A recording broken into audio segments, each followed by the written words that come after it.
Hola, mi nombre es Bernardo Valdés y en el video de hoy les enseñaré cómo trabajar con estructura condicional. ¿Qué es la estructura condicional? La estructura condicional representa una decisión y es una instrucción que le indica a la computadora que debe evaluar una condición para determinar el camino que debe tomar. Por ejemplo, si tienes hambre, lo que haces es comer. Si tienes tarea, haces la tarea. Si ensucias algo, limpias aquello que ensuciaste. Y si tienes alguna clase, vas a aquella clase. Y si tienes algún tiempo libre, pues te pones a hacer uno de tus pasatiempos favoritos, ya sea ver películas, leer o practicar algún deporte que a ti te guste. Ahora, ¿ven algún patrón en todos estos enunciados que acabo de mencionar?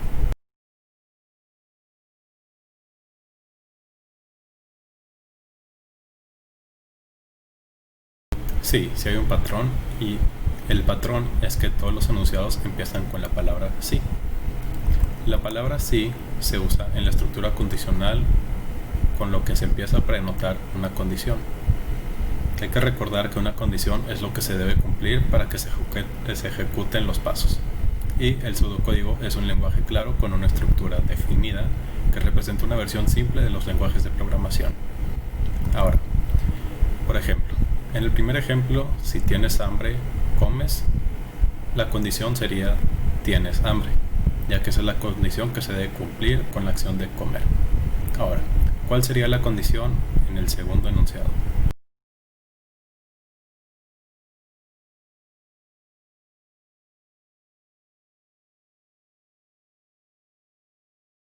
La condición en el segundo enunciado sería tienes tarea.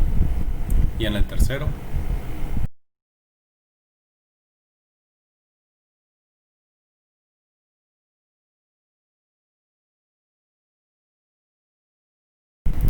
enunciado la condición sería ensucias algo. Y en los últimos dos,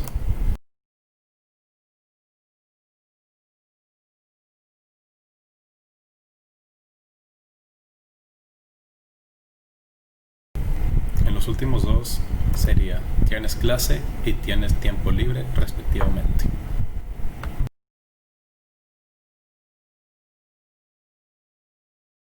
Que todos los enunciados empiezan con sí y después tienen la condición. Enfoquémonos en el primer enunciado. Si tienes hambre, comes. Así que si la condición tener hambre es verdadera, ¿qué es lo que harías?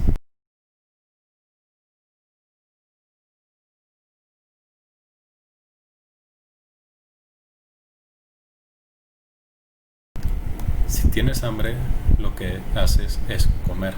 Entonces la decisión que tomaste fue si comer o no, y lo decidiste con la condición tener hambre.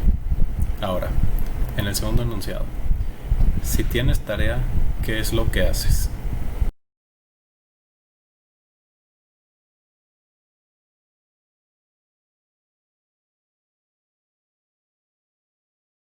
Si la condición de tener tarea es verdadera, lo que haces es hacer la tarea, ya que hacer la tarea fue algo que decidiste con la condición de tener la tarea. Ahora, en los siguientes tres enunciados, ¿cuál sería la respuesta?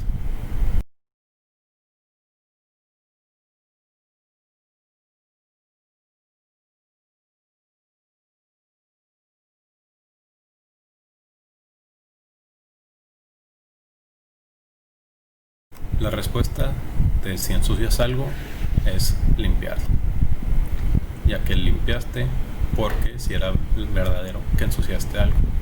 Si tienes clase, lo que haces es asistir a la clase, ya que asististe a la clase porque si tenías, la condición fue verdadera. Y si tienes tiempo libre, te pones a hacer uno de tus pasatiempos favoritos, ya que el ponerte a hacer uno de tus tiempos favoritos fue algo que decidiste porque si era verdad que tenías el tiempo libre. ¿Notan algún patrón en todos estos enunciados que acabamos de mencionar?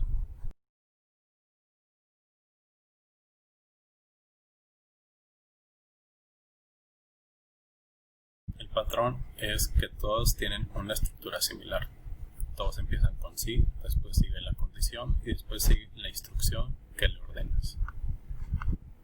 La condición y la instrucción o la acción a realizar ambas son variables. Ustedes llenan ese espacio con lo que les pida el problema.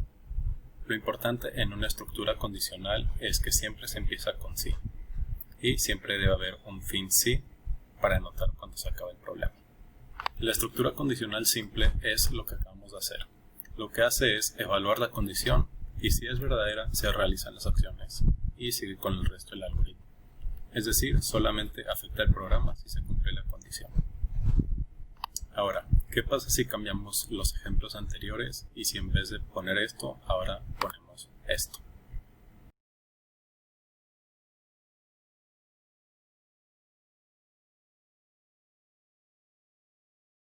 Lo que pasa es que antes no se especificaba qué pasaba si la condición era falsa o no.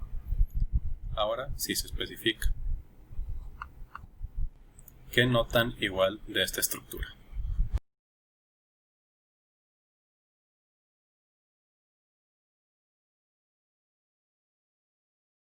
Cada vez que quieras decir qué va a pasar si la condición no se cumple o si la condición es falsa, se hace eso con las palabras si no. Si no, la estructura condicional en pseudocódigo puede incluir sí para denotar una acción que se debe hacer si la condición es falsa o no se cumple. Noten que aquí dice puede, ya que el si no es un comando que es opcional. Regresemos a los ejemplos. En el primero ya te dice qué es lo que pasa si la condición es falsa. Si no tienes hambre, lo que haces es no comer. En el segundo, ¿qué es lo que pasa si no tienes tarea?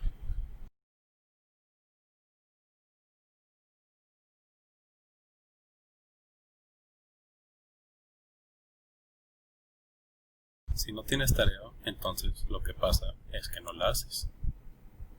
Ahora, ¿qué pasa en los siguientes tres?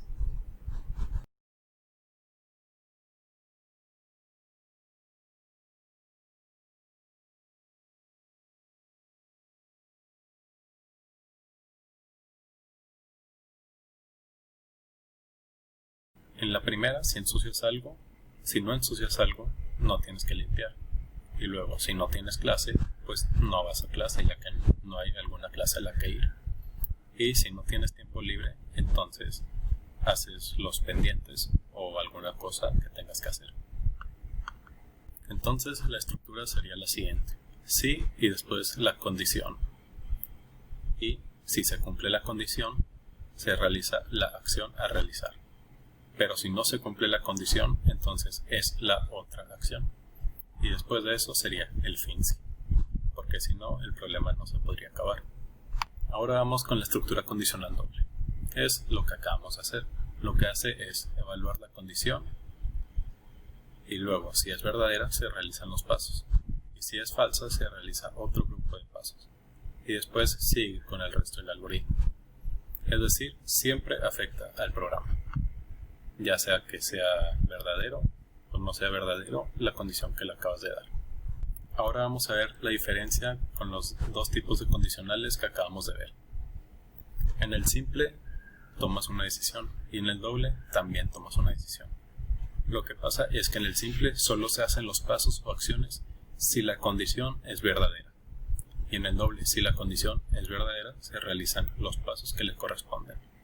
Y si no se cumple la condición, se realizan otros pasos que se asignan. Ahora vamos a intentar resolver un problema en el que se utilice la estructura condicional. Y dice, escribe un algoritmo que indique cómo resolver el siguiente problema. Una persona tiene cierta cantidad de dinero. Cuando tiene más de 10 pesos, le regala a un amigo 10 pesos y se queda con el resto. Quiere saber cuánto dinero le va a quedar. Ahora, recuerden que siempre debemos empezar con el análisis. Y en el análisis debemos de verificar cuáles son los datos de entrada. En este caso, ¿cuáles serían?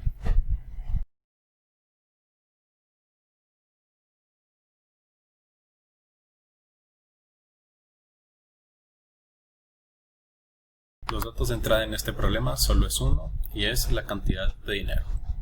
Ahora, ¿cuál es el resultado que se debe mostrar?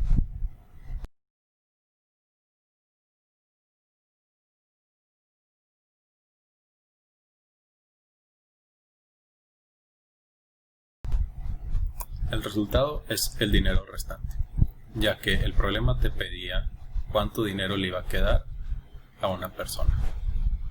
Pero recuerden que le debemos asignar un nombre a estas dos variables. En los datos de entrada vamos a cambiar la cantidad de dinero a dinero-inicial y el resultado de dinero restante a dinero-restante. Ahora, seguimos con el análisis. ¿Qué tipo de estructura se va a utilizar? ¿Simple o doble?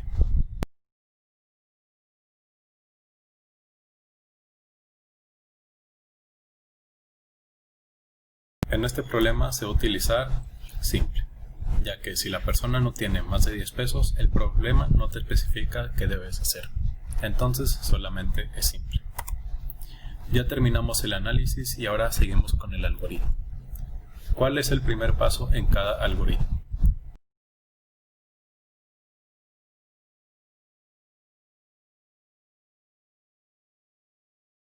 Recuerden que el primer paso siempre es el inicio. Ahora, ¿cuál es el segundo paso?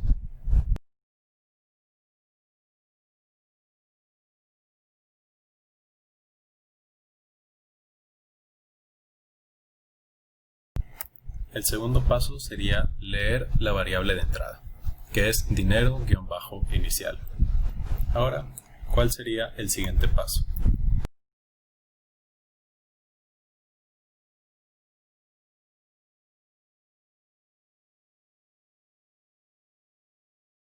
El siguiente paso sería preguntar si dinero-inicial es mayor a 10. Recuerden que el símbolo que hay en dinero entre dinero-inicial y 10 significa mayor a. ¿Qué va a pasar si la cantidad inicial de dinero es mayor a 10?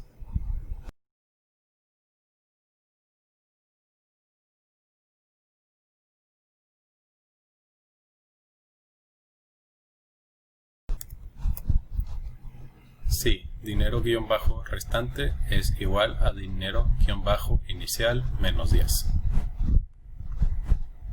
La flecha que está apuntando a dinero-restante es igual que decir el símbolo igual, solamente que es en pseudocódigo.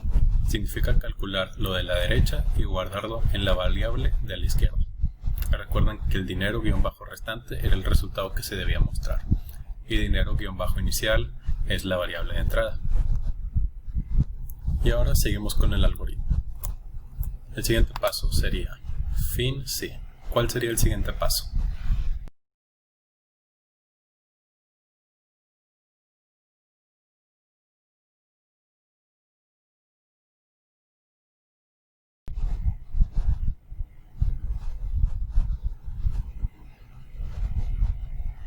El siguiente paso sería escribir mostrar dinero-restante, o sea, mostrar el resultado de la resta que habíamos hecho anteriormente. ¿Cuál sería el quinto y último paso?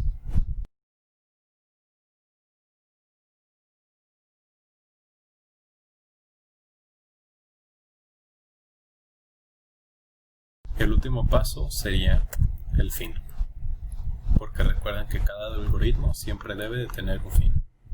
Ahora sigamos con un reto. Escriba un algoritmo que indique cómo resolver el siguiente problema. Una persona tiene un peluche.